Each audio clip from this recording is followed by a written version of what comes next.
Hello everyone and welcome back to another episode of my Out of the Park Baseball 21 series with the Detroit Tigers turned Austin Prospects, and of course we are, kind of here after a World Series win.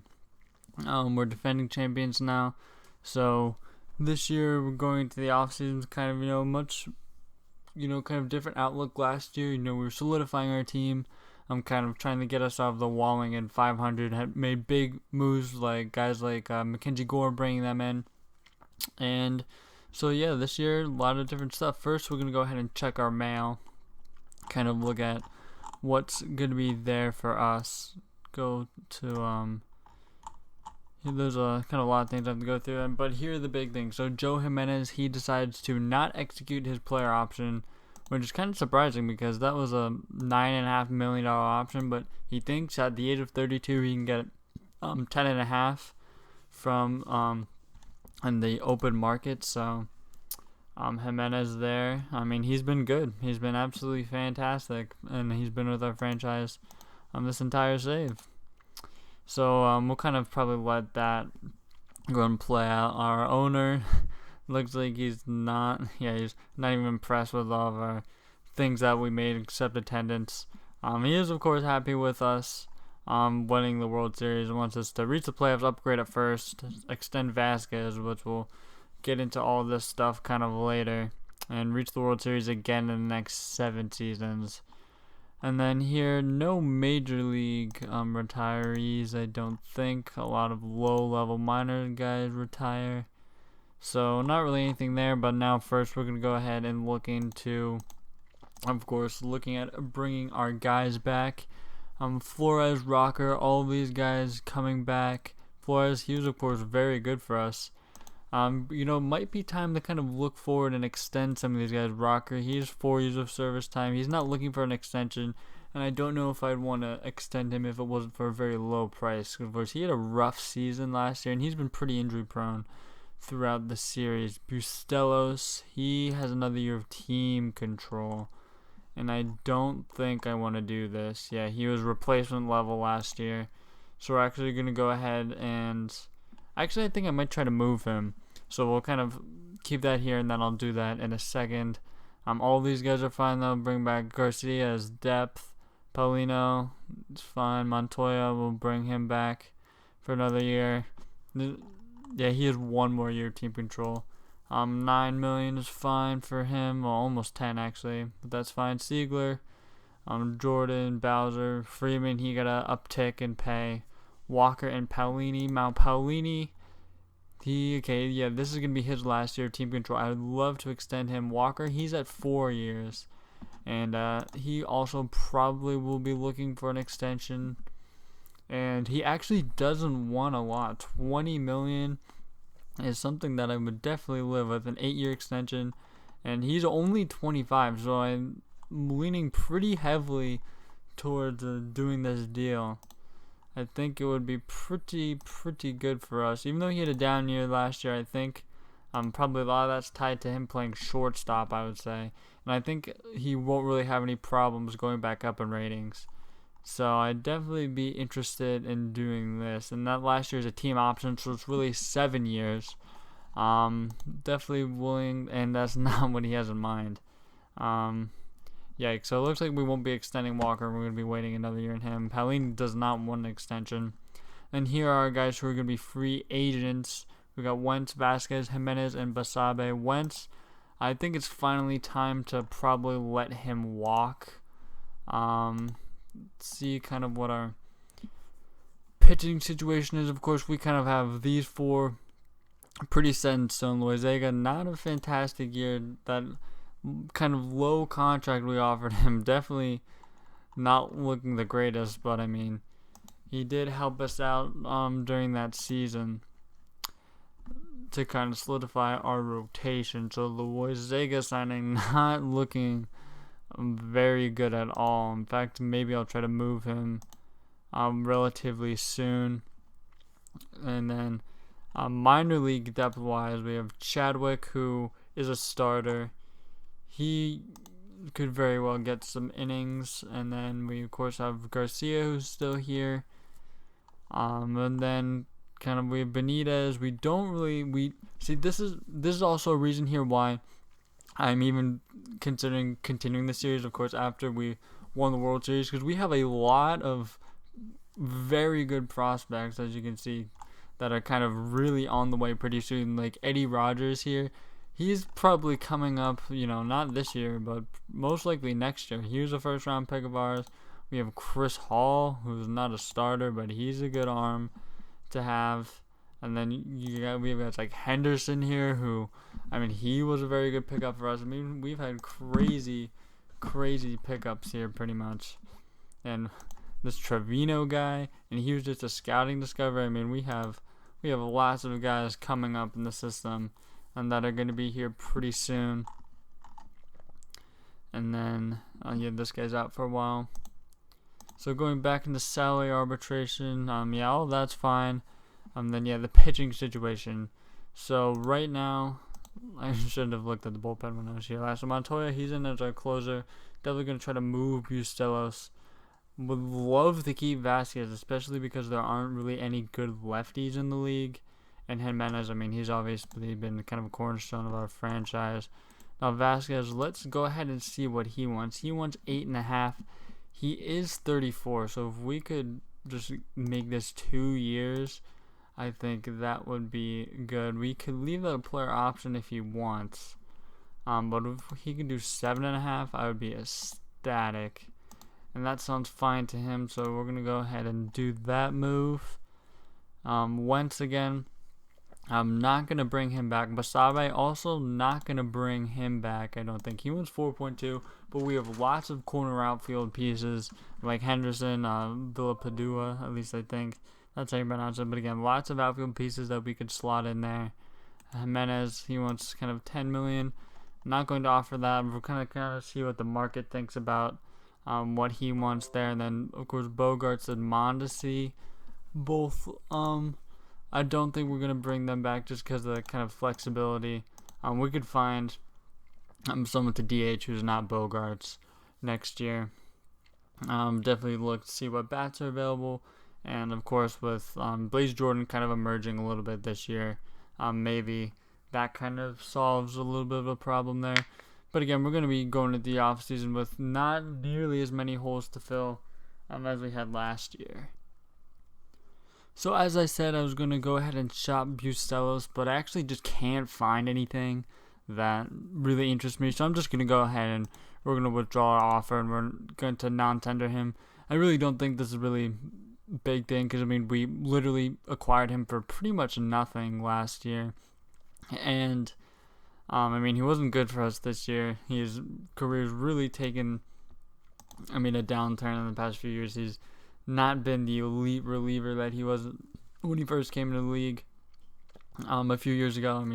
Even that last 2027 in general, he's been very bad, so definitely no point in keeping him around. So we'll be searching for another guy to kind of shore up that second lefty in our bullpen, because Severino definitely isn't someone I trust to do that. So we're going to go ahead and skip further into the offseason. Alright, so we're to the point of the offseason now, where we're looking at collecting some awards here. Kind of a National League here. Bellinger, he's getting the MVP for them, and he's just playing right field now, which is kind of just saying he actually didn't really play center much longer than kind of real life, but I guess that past the 2020 season, but I guess that's because Betts left. Right now, Rodriguez here, we saw him in the playoffs. He was extremely good. Of course, he won the MVP there. No one really getting votes. Ooh, here, Paolini, he actually got a few votes. He was, of course, extremely good. Best season of his career so far. Luzardo gets the AL Cy Young Award. Don't know why it took me so long to do that. Mackenzie Gore, he got some votes. Wasn't that great, though, so kind of curious there. Mansolino, he gets Manager of the Year. Cool to see that. AL Top Rookie goes to Robbie Ashford of the Angels. We didn't have anyone really there. Now, Silver Sluggers, we should have at least one, and we actually don't, because Meadows wins over Paolini. So that's kind of interesting there. AL reliever of the year goes to Andrew Vasquez, so player of ours collecting an award, and he did actually already resign, so we know that kind of already. AL outstanding fielders, we actually have Joey Wentz collects a Gold Glove from the pitcher's mound, which is pretty cool to see there. So he gets an award there, and we don't have any other award winners, so that does it for that. And now we're going to be pretty shortly getting into free agency.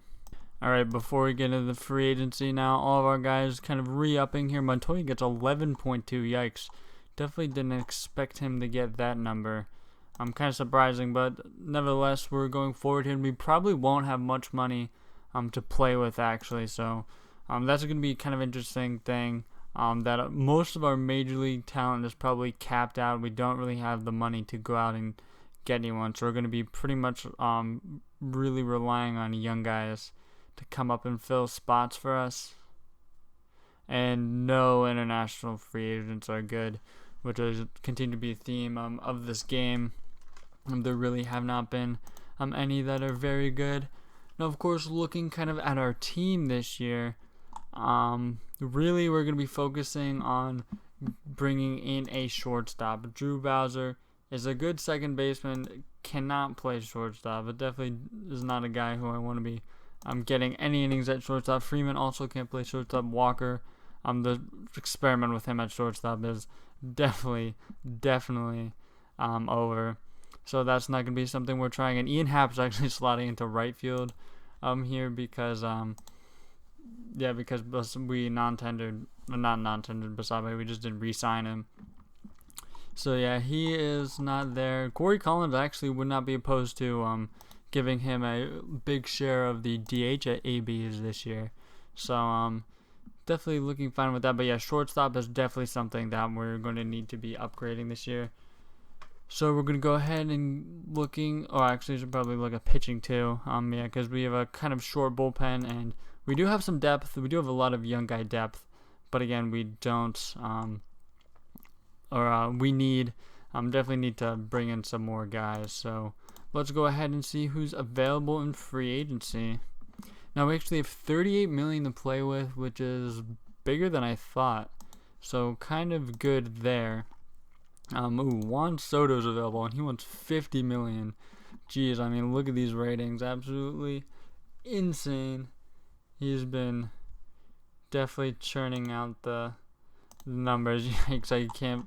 There's the Mahomes $500 million contract right there. Jeez. Okay, but yeah, looking forward, not much in the starting pitching market. There's a lot of relievers up here. I don't think we're in the starting pitching market though, because we have 4 solid guys who I'm pretty comfortable with. So I don't think we're in the starting pitching market. Definitely, of course, what we're looking for is that shortstop. So let's go ahead and look at shortstop. The only guy here who's really kind of a top guy is Royce Lewis, and he's fragile, so I'm not sure about handing him the almost $50 million contract that he wants. So I actually might let the market set on some of these guys, and because these guys are not going to get what they're demanding. Gregorius, struggling at shortstop a little bit defensively at this point in his career. Adames looks like he could be an interesting guy to get though. Not amazing defensively at shortstop. Didn't actually play a lot of games in the field at short last year. So it says he is durable though.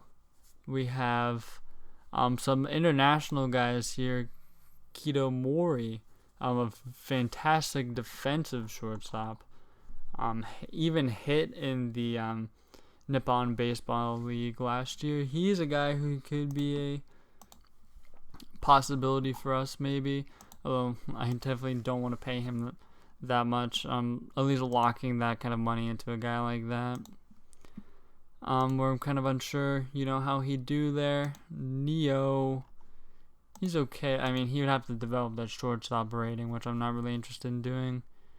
Yeah, still not really much in shortstop. Is there anything that we could Is there anybody on the block that could, be someone that would be interested in? Trade log? No, trade block is what we want. Shortstop position, Bryson Stott. He could be interesting. He's really the only guy here because I know that Bichette's shortstop rating is not good. And Cole Tucker, how's his shortstop rating? Also not good. So Stott's the only guy here who I would be interested in. And he does have quite the on-base tool.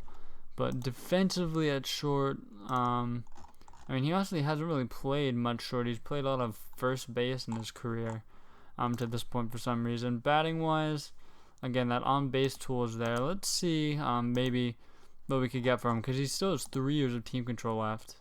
So I'm definitely interested in maybe him as a player. And, oh, yeah, if we could give up Bastardo for him, I think that would be a great get for us. Bastardo's kind of a failed prospect at this point. He has some good pitches, good stuff, but that stuff doesn't move, which I have no idea how that makes sense.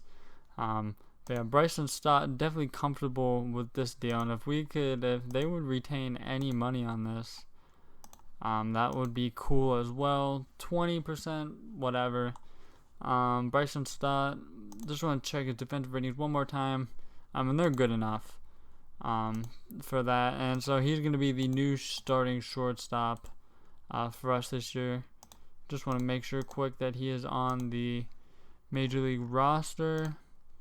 It wasn't letting me do it on that screen, so I thought maybe that he was. But set position shortstop, and then let's put him on our team. So he's going to be the starting shortstop for us then this season. And he's going to slot in first in the lineup leadoff. So we'll see, maybe if that'll change. But, we only have 12 players on the roster right now. But I think it's pretty set there for batting. Although we definitely want to upgrade the pitching if we can. At least probably because we have Davenport, we have Whipple. Those are two guys who I'd be comfortable giving spots to right away this year. So we really need one, and Mew and Severino aren't going to be on the roster to start. So we really need 2 arms, I'd say, out of the bullpen.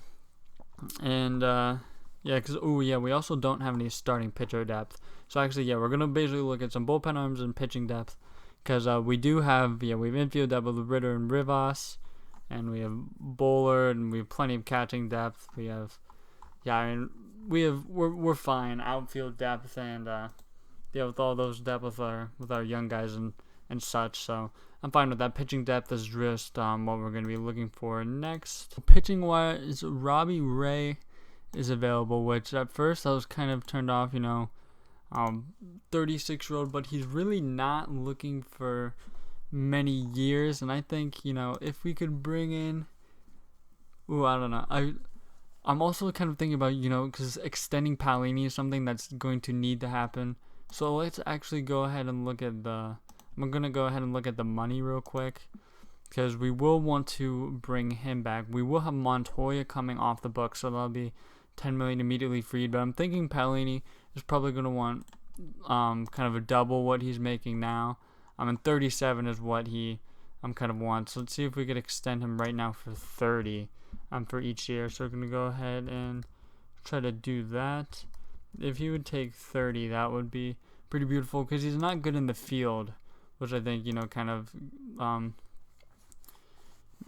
makes his value not as pronounced. He was 36, and I think that's actually 36 I might be fine with that, because if Soto, if he's chasing 50 million in the open market, and actually let's see if he's getting that, or if he's still demanding that 47. So his kind of demand has diminished a little bit.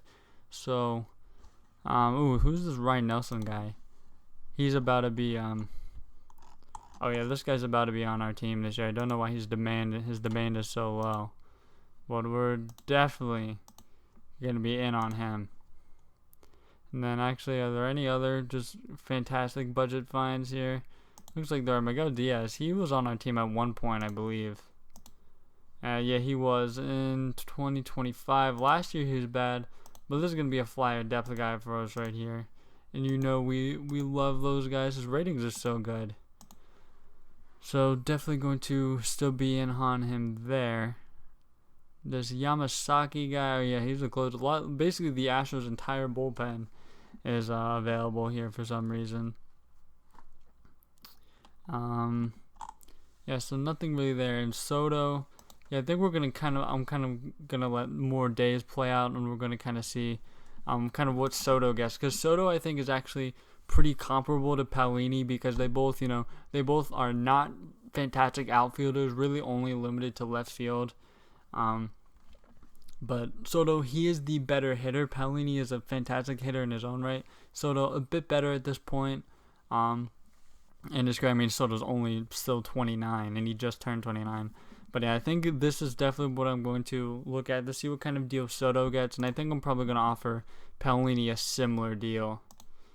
Alright, so we're here a few days before the Rule 5 draft. I actually have a lot of things to update you guys on, so I cut out and kind of just made a bunch of free agent moves off screen that I didn't really, or really not many free agent moves, but just kind of a lot of playing the waiting game. But a move that I made that I have sort of thin air that I wasn't really expecting was Andres Munoz. Now he is a guy who is rated as a 5-star player. We don't have the greatest, OSA doesn't have the greatest scouting accuracy on him. We have average scouting accuracy on him, but he is a fantastic pitcher.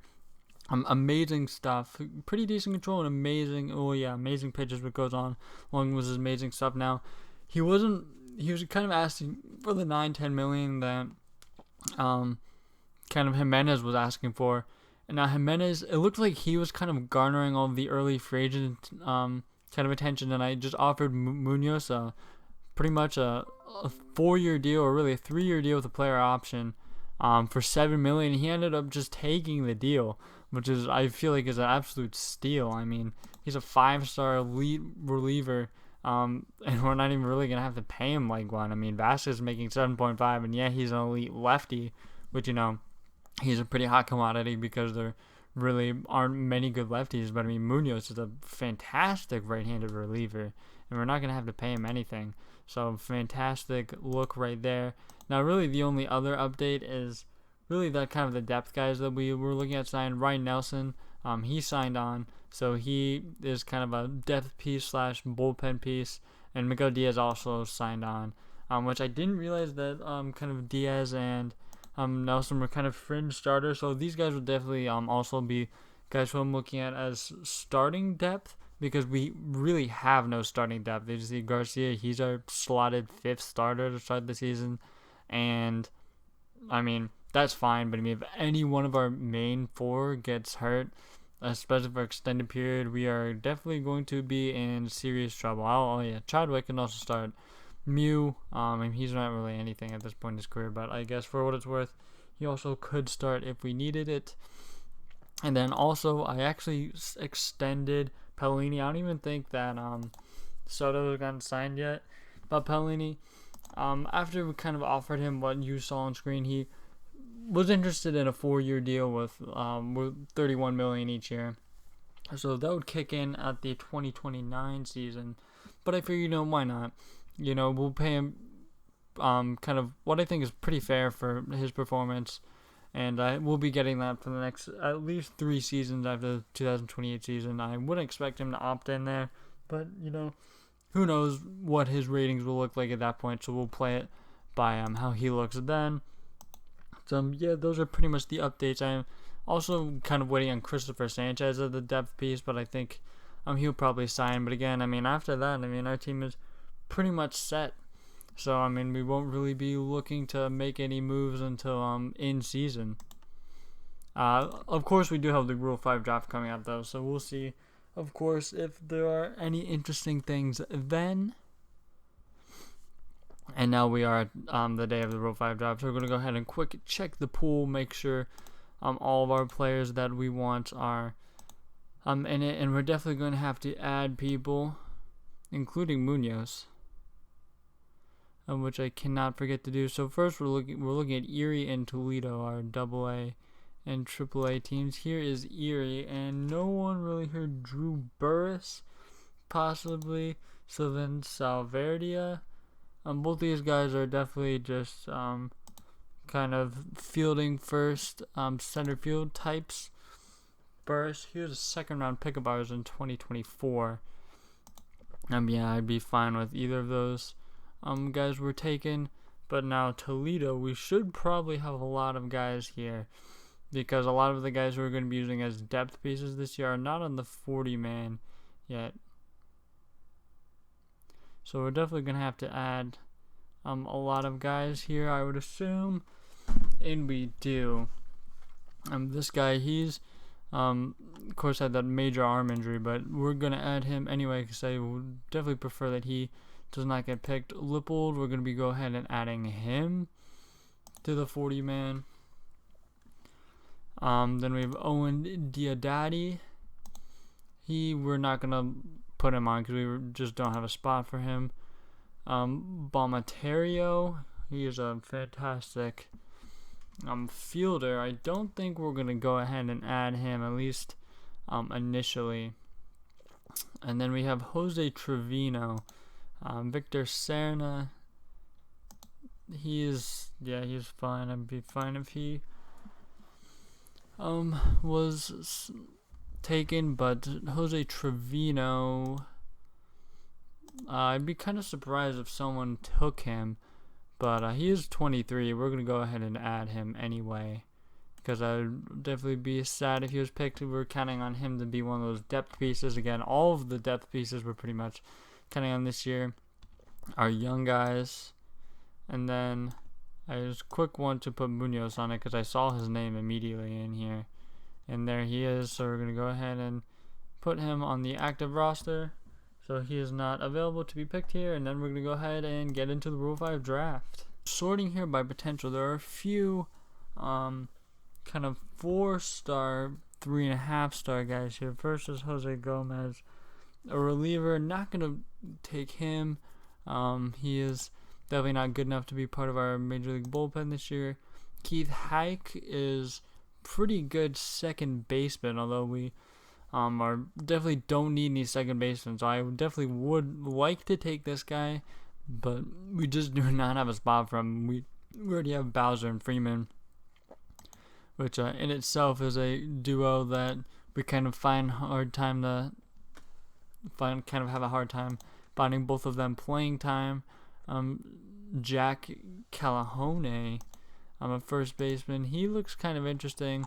Although he's another guy who we just don't have room for on our roster, which is kind of the main theme and of kind of this Rule 5 draft. And I really just don't think we have room for any of these guys, to be honest. Here's a guy who's, oh no, he's not an organization anymore. I was gonna say, he actually had a really bad really bad last season with us. Either having actually, no, he was good in high A. He just was awful in double A. But yeah, this guy was actually he was the international signing that we made in the first season of this series. And he has turned out to be absolutely nothing. So really glad we spent the $5 million on him. That's before I realized the international amateurs in this game are pretty garbage and that none of them are worth anything. But so I'm not going to be taking anyone in the Rule 5 draft here. So it's kind of a rarity for us because we usually I've built a lot of this team, including Paolini, on the Rule 5 draft. The next kind of thing with the offseason is Hall of Fame voting. We actually have 2 guys get in this year, Ichiro and Max Scherzer get in. Both of them not in their first year, Suzuki on his 4th. He was hovering around 70% literally the entire time. And Max Scherzer in his second, he also barely missed it last year. Now Mauer and Votto kind of should be well on their way. Mauer, he's in his 5th year, still not in. Creeping up towards that 70% mark, though. He definitely should get in the next few years. Votto, hopefully the same thing. They have Cano, Posey, Hernandez, some newer guys kind of getting up towards there. Helton, Pettit fall off the ballot. They've been kind of both up and down and kind of voting interest in kind of throughout their 10 years. Then a bunch of guys who kind of expect to be dropped off immediately here at the bottom in their couple of years. Jimmy Rollins finally falls off after his 7th year. He was able to hang on there for quite a while, actually.